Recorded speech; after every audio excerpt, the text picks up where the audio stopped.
I'm a full-time carer of a severely disabled person. I've met some smashing new friends who are willing to help me every step of the way.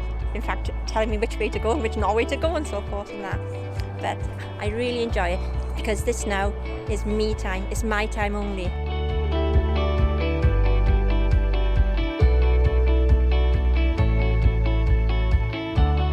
I would never ever have joined a running club. This appealed to me because it was sort of you could go at your own pace, you could walk it. And as the weeks have been gone by, they've built up my confidence and I've just felt at ease to be able to go into running. Couldn't run 60 seconds in January and I've signed up to the 10k on Sunday.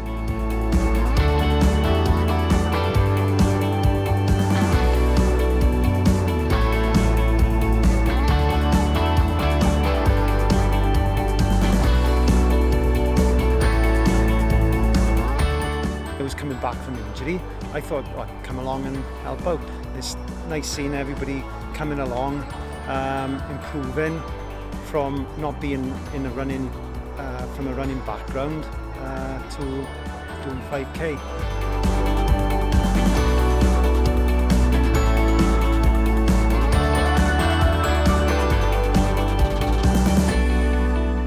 The run leaders have been fantastic. They're really encouraging. They've had excellent tips, and it is nice to run in the park where in the winter months it was shut, so we were the only ones in the park.